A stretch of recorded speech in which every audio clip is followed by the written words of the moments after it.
Chelsea. And I'm Lauren. And we are The Financial Diet. And today we're going to be talking about something that usually starts off really great and ends really terribly, which is New Year's resolutions. Obviously, a big part of TFD is really kind of self-improvement, self-betterment, but the truth is that New Year's resolutions in particular often just end up making us feel worse about ourselves. And studies show that 92% of New Year's resolutions fail. So if you failed on yours last year, you're not alone. And we think that a huge part of that, especially when it comes to money resolutions, is that they're often focused on kind of a specific goal or a specific number or really the end result of the thing. For example, you might say, I want to save up X amount or pay down X amount by the end of the year, and it's so easy to get taken off track. For example, when I failed on my New Year's resolution, it was because I set a very general goal of getting more organized with money. I failed to set up certain strategies and processes to help myself achieve that goal. So we decided to pick some resolutions this year that are really focused on the actual process of doing it and aren't so much about a specific end result. These are resolutions that everyone can participate in no matter where you're starting from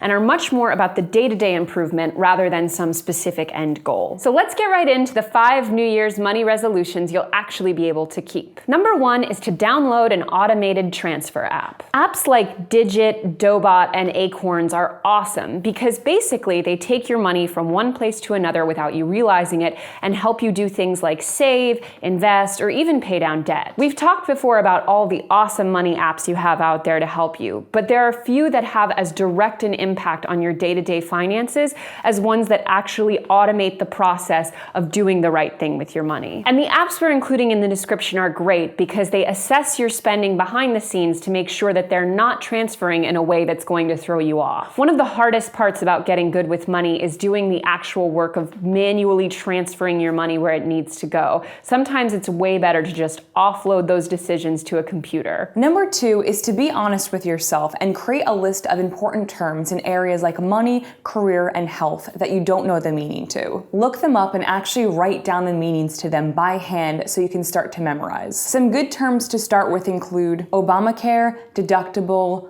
open enrollment, retirement account, 401k, portfolio, premium, ETF, and various mortgage terms like equity, down payment, appraisal, and FHA loan. When you demystify these terms, you can take better control of your health, finances, and career. Number 3 is to do a total refresh of your online professional presence. Now, number 1 is you want to go through your LinkedIn and your resume and make sure that all the information is up to date, it's kind of in the best light possible, and there are no like glaring errors such as a former employer with their name misspelled. We'll link to a great tutorial in the description to show you guys how to do that. Now, number 2 is to go through your social media presence and make sure they're what we call professional ready. Basically, this means that they don't have to be about work, but they also can't be something that you would be humiliated if an employer saw. Obviously, this isn't the early Wild West days of Facebook where if you have like one picture with you holding a beer bottle, you'll never have a career.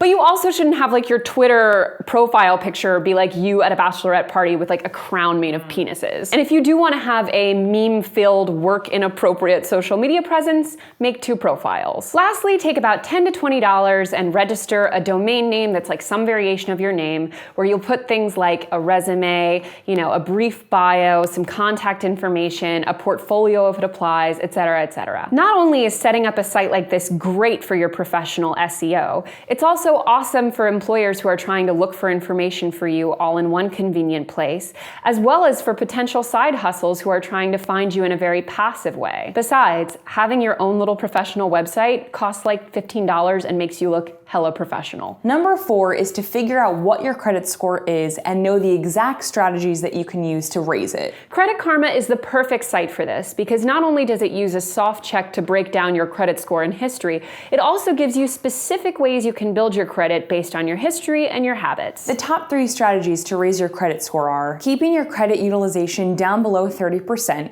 and we'll link to an article that explains that in the description below, paying bills on time, and reducing the debt you owe on credit cards. Number 5 might sound cheesy, but it's so true. Start talking about money with your friends. One of the best and the most entirely free things you can do to help yourself get better with money is to make it an open topic of constructive conversation with your friends. You'd be shocked at how much closer it brings you to people when you start talking about money.